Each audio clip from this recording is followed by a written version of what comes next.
At Christmas, my mom showed our old photo albums to my fiancé. He froze, grabbed my hand, and whispered, "Don't you see it?" "See what?" "How can you not see it?" He showed me, and I couldn't unsee it.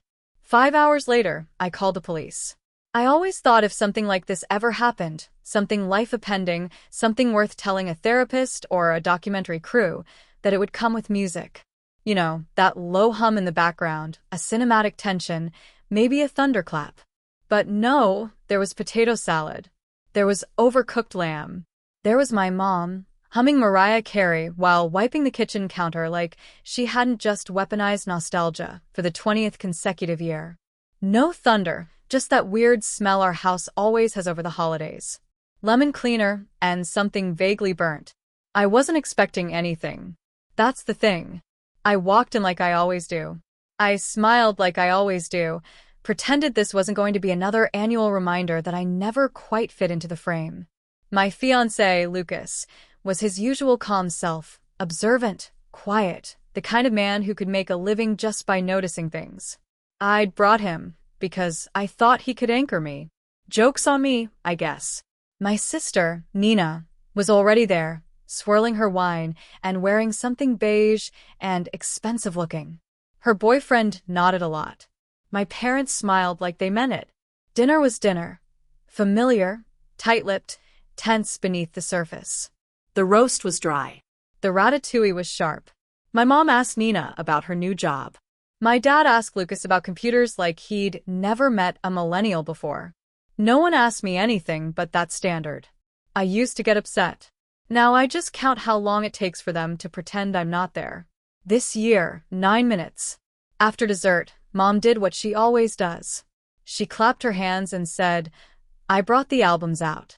Like it was a surprise and not something she had planned with military precision. She always brings the albums.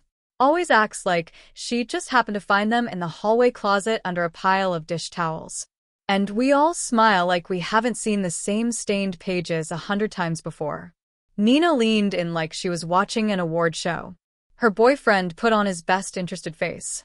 Lucas sat next to me, quiet. I watched him more than the pictures. First album. Birthdays, beach trips, awkward school photos. Second album. Nina as a baby, Mom glowing, Dad proud. Third album, me. That's when Lucas changed. He didn't say anything at first, but I saw it. The way his shoulders tensed, the way he squinted at one page, then another.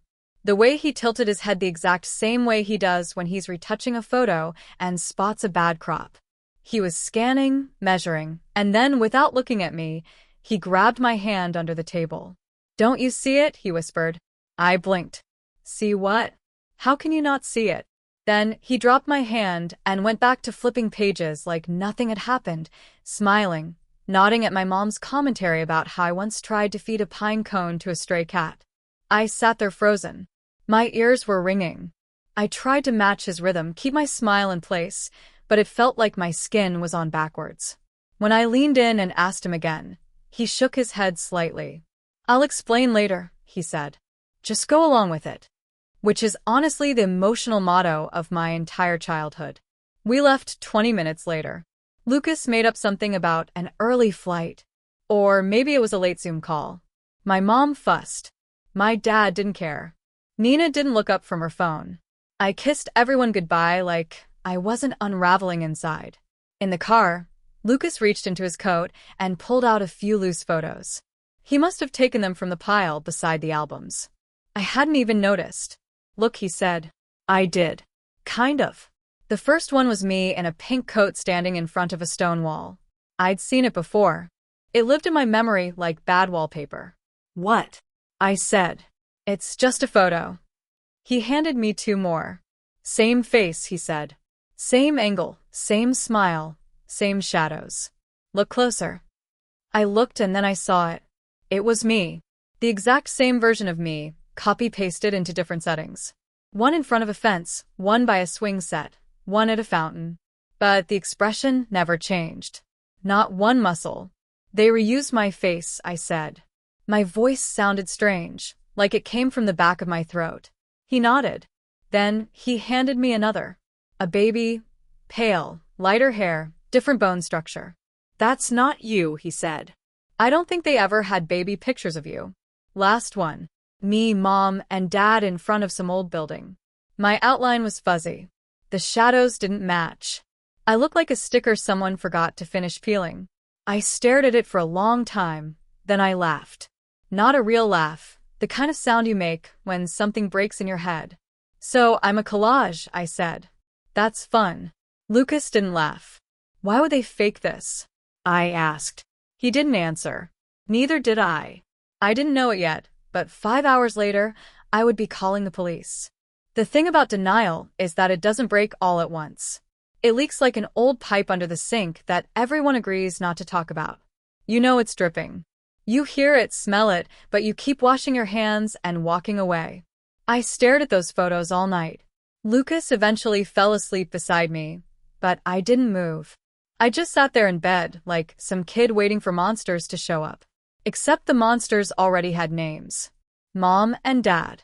The photos were lined up on my nightstand. I kept checking them like they were going to fix themselves while I wasn't looking. They didn't. My face was still there, pasted, triplicate, frozen in some preset expression I didn't remember making. That baby's still not me. The lighting's still all wrong. And it hit me. Not as a scream or some thunderclap of realization, but like a whisper I couldn't unhear. I had no idea where I came from. I mean that literally. I have no memories before I was 5. None. When I was younger, I used to think that was normal. Or maybe not normal exactly, but at least explainable. My parents said it was because of the war. I was little. They said I was traumatized. They said the brain protects itself. They said a lot of things. And I believed them, because what's the alternative? Telling your second grade teacher that you think you skipped being a toddler? That your earliest memory is of standing in a fluorescent-lit hallway in a new country with your mom telling you to smile at someone holding a clipboard. Yeah, that was my first real memory. The immigration office, the buzz of lights, the feeling that everything was loud and cold and wrong. I didn't understand English yet, but I understood the look in my mom's eyes. Perform. From there, it was normal. As normal as it could be. We had a little apartment. I started school.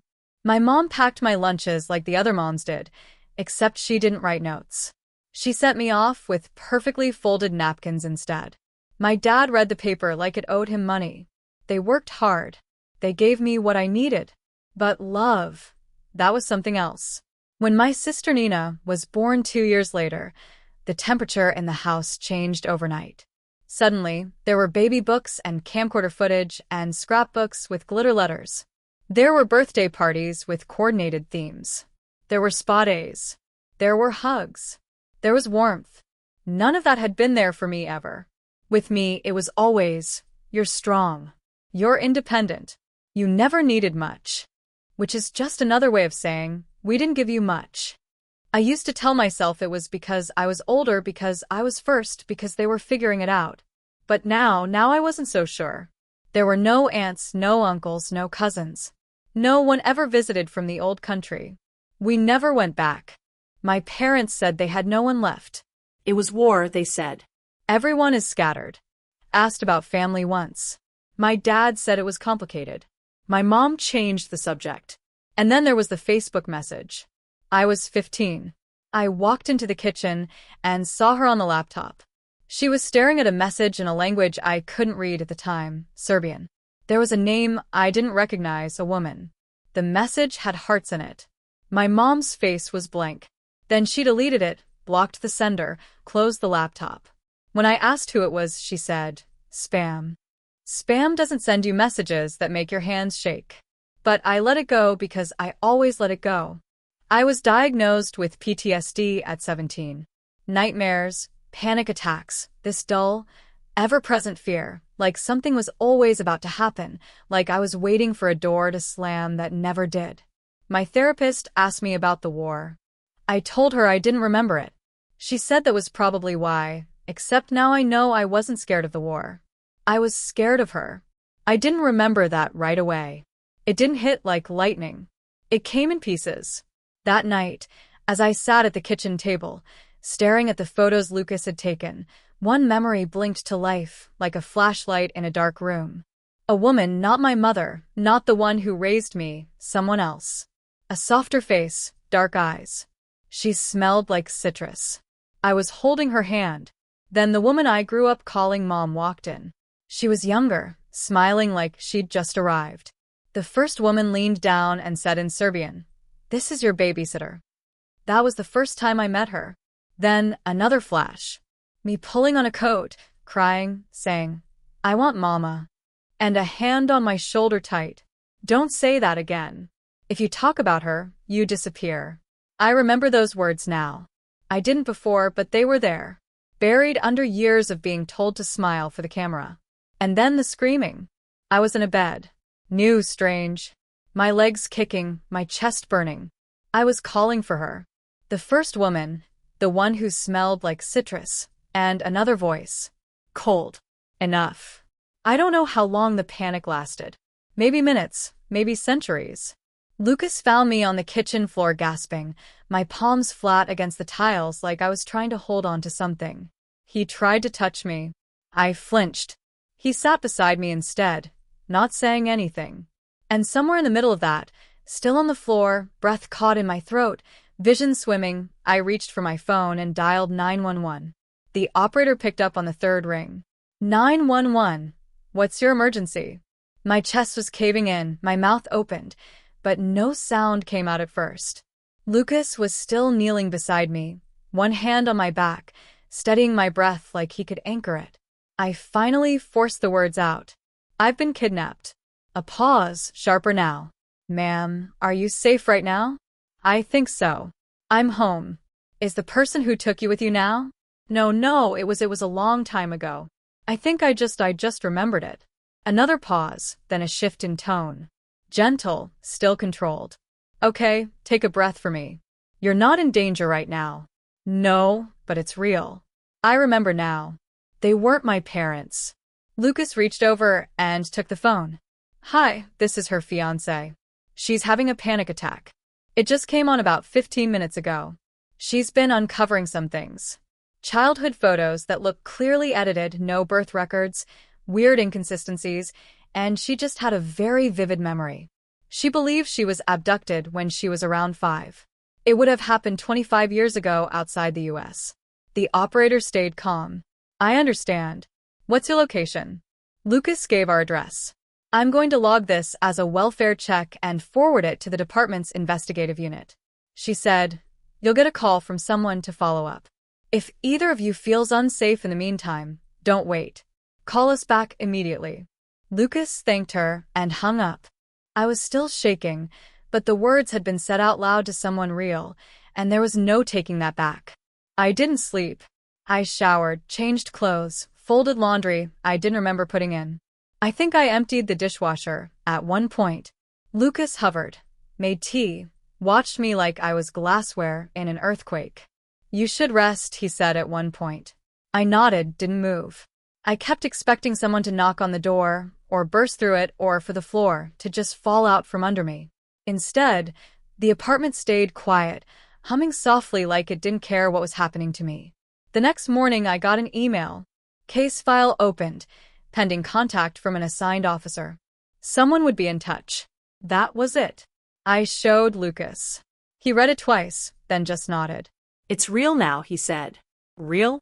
Like it hadn't been real when I was curled on the kitchen floor trying to remember if I'd ever actually had a mother. The knock came 2 days later. 3 taps, measured, calm, like a favor. I opened the door and saw my mom holding a brown paper bag, like she was delivering cookies. My dad stood slightly behind her, hands in his coat pockets, face neutral. "Can we come in?" she asked, already stepping forward. Lucas appeared beside me. I nodded slowly and let them in. They sat on the couch like they were guests. My mom put the paper bag on the coffee table. "I brought some of that soup you like, the carrot one from when you were sick that time. That time I was 8 and she told me to stop crying, because I wasn't dying." "That soup?" "Thanks," I said flatly. She smoothed her coat and looked around the apartment like it might help her figure out what to say. My dad stayed standing. "We spoke to the police," she said finally. "They said you filed a report." I did. She looked like she wanted to be offended, but didn't have the energy. You should have just come to us first. Would you have told me the truth? She paused, blinked. We didn't want to hurt you. Lucas spoke. So, it's true. My dad finally stepped forward. Yes, he said. You're not biologically ours. I exhaled through my nose. Not relief, just confirmation of something I already knew, but needed someone to say out loud. My mom nodded. Your mother was young, very young. She couldn't take care of you. She begged us to take you with us. Begged? I said. She wanted you to have a better life. We were leaving and she was staying behind. It was war. She knew what that meant. So where is she now? My mom folded her hands. We don't know. You never checked. It was complicated. Lucas crossed his arms. Why fake the photos? My dad didn't flinch. We didn't want her to feel like she didn't belong. So you erased her real life and invented one? Lucas asked. My mom's voice cracked. You were 5. You cried for her for weeks. It was awful. But you adjusted. You forgot. We thought it was better that way. You could have told me and said what? She snapped. That we took you from your mother? That you had a life you'd never remember? You would have hated us. You think I don't? Silence. Then she pulled something from her bag. A photo. Me, maybe 6 years old, holding my dad's hand. This one's real, she said, like that was supposed to fix it. I didn't touch it. They stood. My dad looked at Lucas, then at me. We didn't steal you. We rescued you. I didn't answer. Neither did Lucas. And the worst part, for about 10 seconds, I almost believed them. I didn't ask them gently. I said, tell me her name. My mom blinked like she didn't understand the question. My dad did his usual thing where he rubbed his face like he was exhausted by the weight of having to deal with me. You were 5, she said. Your memories, they aren't reliable. Try me. She shook her head. We didn't want to hurt you. You already did. They looked at each other. Then my dad said the name like it was a confession. Mara Petrovic. No address, no contact, just the name. When I asked for more, my mom said, we lost touch. It was war. Right. And apparently war also erases your ability to type a name into Google. We started searching that night. Lucas was on his laptop. I was on mine. My Serbian is passable when I'm talking to elderly relatives about food, but online research is another story. Mara Petrovic, apparently not an uncommon name. There were a few dead ends. A florist in Novi Sad, a retired gym teacher in Belgrade. Then I clicked on a grainy Facebook profile, no smile, no filters, just a woman with dark hair pulled back, early 50s, faint lines around her eyes, and a face that made my stomach drop. I stared. Lucas leaned over. She looks like you, he said. I shook my head slowly. No, I look like her. It wasn't just a resemblance. It was the kind of similarity that makes you uncomfortable. The kind you don't see in the mirror until someone else points it out. Same jawline, same eyes, same expression when she wasn't trying to have one. She hadn't posted in months, but her About section listed a town in southern Serbia, the same one I'd heard once in passing when I was 10, and my mom slipped up. We sent a message. We used Google Translate. It probably sounded robotic, but Lucas checked it 3 times. I stared at the screen the entire time like it might answer me back. Hello. I was given your name. I think I might be your daughter. Then we waited. She replied the next morning. 1 line. Can we talk? We set up a video call. I don't remember agreeing to it. Lucas did all the clicking. I just sat there wrapped in a blanket, feeling like I was about to meet someone from a dream I didn't know I'd had. And then her face appeared. She looked older than her profile photo, tired, but still her, still me. She didn't speak at first, just stared. Her hand went to her mouth like she needed to hold something in.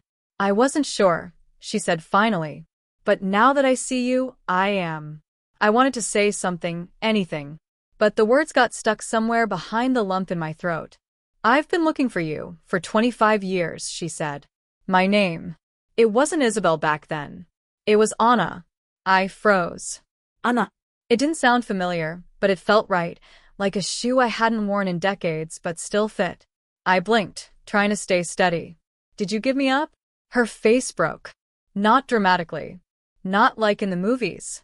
Just this quiet collapse in her expression. Her mouth opened, then closed again. No, she said. God, no. She looked off screen for a second like she needed to ground herself. Then she turned back. You were 5. I had to leave you with someone I trusted, a neighbor, a friend, just for a couple hours while I ran to the municipal office to finalize some papers. When I came back, you were gone. She took a breath.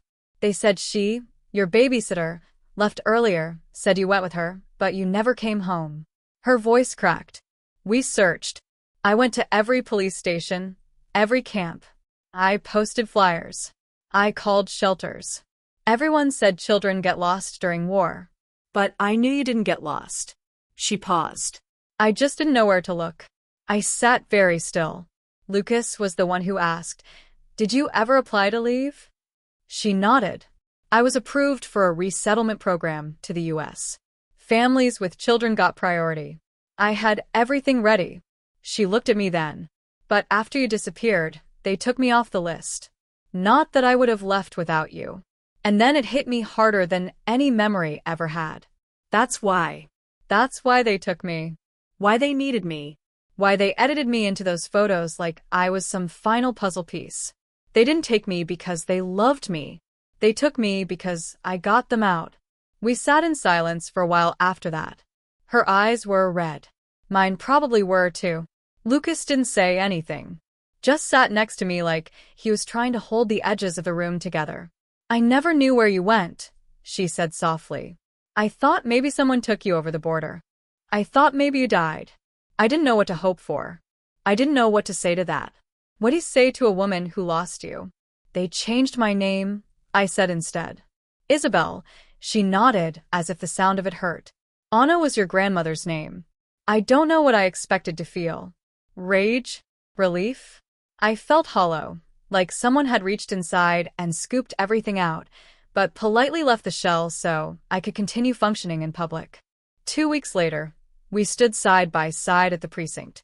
She wore a navy coat. I brought the photos. The officer took our statements, asked us questions I barely remember answering. My mom, my real mom, unfolded a creased flyer from her purse, the original missing persons notice. My name, the real one, printed beneath a grainy photo. Anna Petrovic, age 5, last seen wearing a red scarf. This is her, she told the officer. This is my daughter. And for the first time, someone else nodded. We pressed charges, and I stopped pretending the past was something I owed to anyone but myself. It didn't go to trial. They were found guilty during the investigation. Immigration fraud, falsifying federal documents, concealing a child abduction across international borders. Turns out they never gave up their Serbian passports. They just tucked them away in a drawer right next to their moral compass. Their American citizenship was revoked. They were deported within 6 months. No appeals, no second chances, and they can never come back. Nina stayed. Of course she did. She was born here. At first, she didn't say much, just stared at the floor a lot. Then one day, she came over and said, "That was really messed up." It wasn't an apology exactly, but it was something. We talk more now than we ever did growing up. She's not my sister by blood, but she still knows how I take my coffee, and that counts for something. As for my real mother, she moved to the U.S. 6 months after everything settled. Family reunification program. Lucas and I helped with the paperwork. She got a job at a bakery near our apartment. Says it reminds her of the one she worked at when she was 21 before everything happened. We're planning the wedding. She's on the guest list. She cried when she got the invitation. The people who raised me lost everything. And honestly, they built their life on a lie. So when it collapsed, I didn't feel guilty. I felt free. Did I go too far, or not far enough? Tell me in the comments.